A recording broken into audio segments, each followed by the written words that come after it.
I'm really excited to introduce our first guest speaker tonight.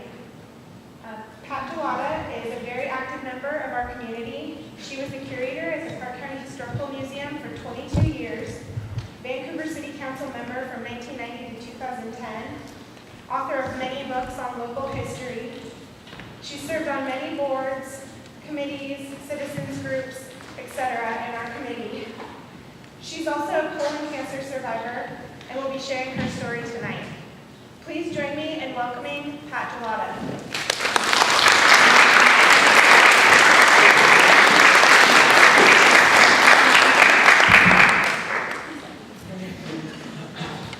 It's a pleasure to follow somebody as short as I am. When Karen called me, I told her that I felt like a fraud to speak to this group because I didn't have the battle that so many did. But I went through the horrible, horrible diagnosis that so many have gone through. When you hear that word that starts out with C, or carcinoma or cancer, sarcoma, those horrible words, and you know they're talking about your body, it is terrifying. And here's how I went through it. I mean, I really never talked about this to anyone. And why I made the decisions that I made. I was finishing a book. My publisher was nagging me on the due date. And so I began to have pain, and I ignored it while I finished this book. And finally, I did indeed get the book in the mail, called Kaiser, and said, here's what's going on.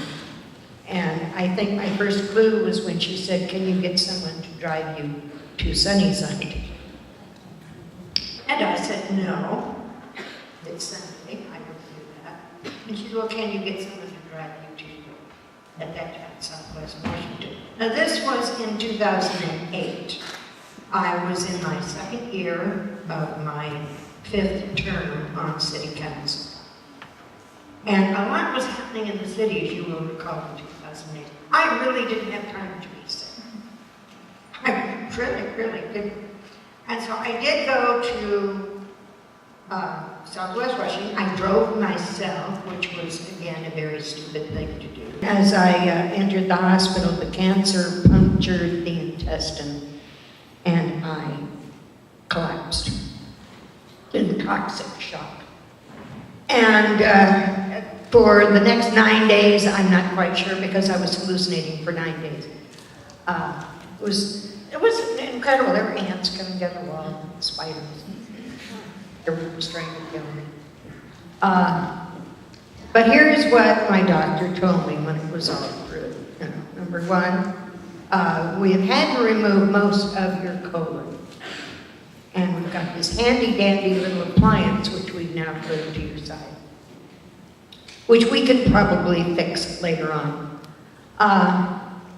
But the cancer itself seemed to be intact. And we found no cancer in any of 14 lymph nodes. But it was stage 3 because it had intruded. And it took a long while in the hospital. My voice now is very rough because I was on a ventilator for 9 days. I got out. I went to Silverton to stay with my son and his wife. This is kind of funny. And I was not going to rehab. I'm not going to rehab. And my daughter-in-law is British. And oh my God, when I met her, we went over to England to meet her, and she was wearing white patent leather boots, and she had silver false eyelashes. So please, not this one.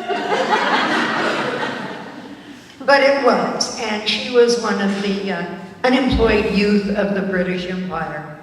And so they came up with jobs for these people to do, and one was to assist the home health nurse. The nurses under the British health system go around to all of the newborns and teach mothers how to take care of their babies. I wish we had a similar thing. And so she learned all these medical terms, which she used on my doctor, so he believed she was talking about. And number 2, he was a surgeon, and she called him Mista, the way they do in England, and he was thrilled to be called Mista. So she convinced him she knew how to take care of me. And so off I went to Silverton, whereupon the stoma promptly died. I'm not sure if any of you are familiar, but probably. The stoma is that part of the intestine which makes the new outline, and it died, which meant my body said, oh my gosh, I've been stabbed, I've got to heal up. And so, very, very quickly, my surgeon said, I can either redo the stoma or we can just put this thing back together, which is what we did. Here's where I'm going in now to the oncologist. And I told her, hey, that was pretty good news, wasn't it, that the cancer was intact, there was nothing in the lymph nodes. And she said, well, yeah, you've got a pretty good chance of surviving 5 years. And here's what we can do. And she went through radiation and chemo, which my mother and my dad had both gone through. See, I should have been a little smarter, knowing it's probably in the genes. And I said, I've got to think about this. I really, really, really got to think about this. And I went home to my own house, not back to Silverton. And I thought, I have a contract with the people of Vancouver to serve out 2 years in good health. No, hey, wait a minute, I'm 69 years old. My kids are raised. I retired, I've traveled the world, I want to travel more. If he says, I'm gonna have 5 years, I wanna do it standing up, and I wanna serve out my 2-year term.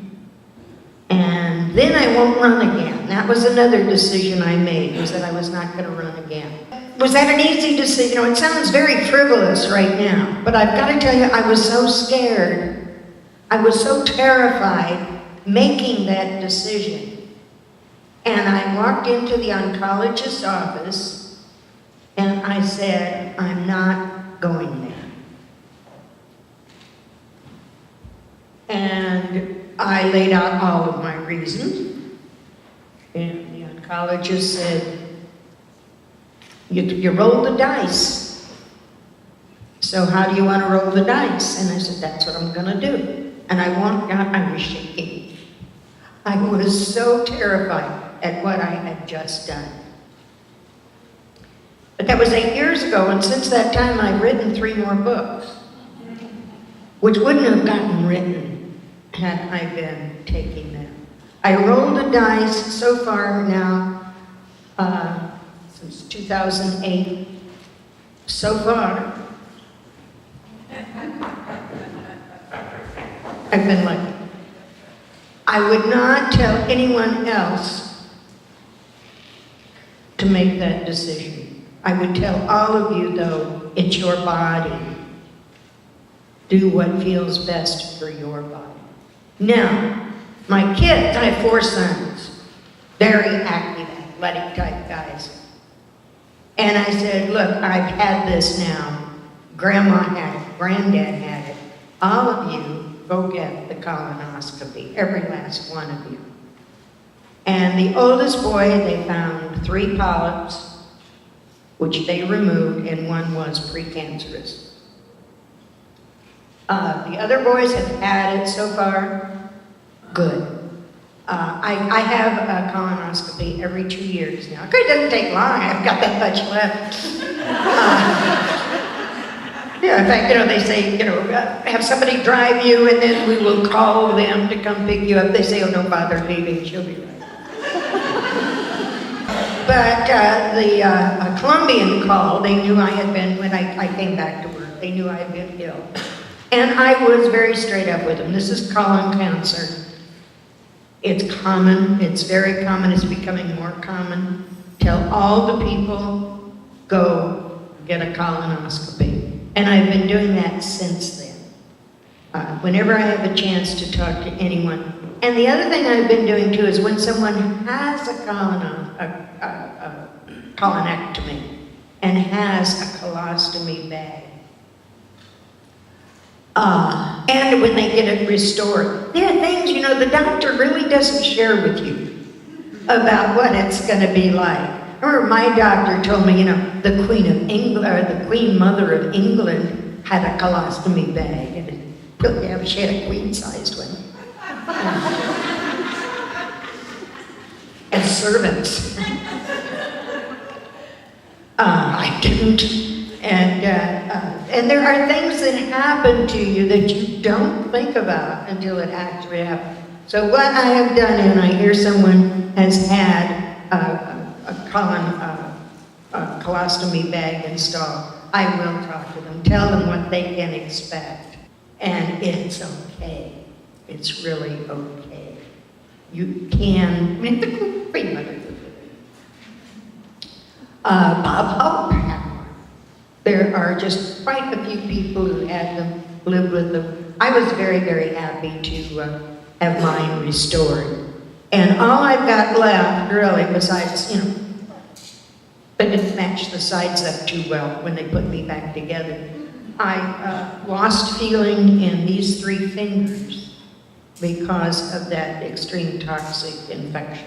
So I can move them, I can use them, I'm really glad. The only thing is, I can't find anything in the purse while I'm driving.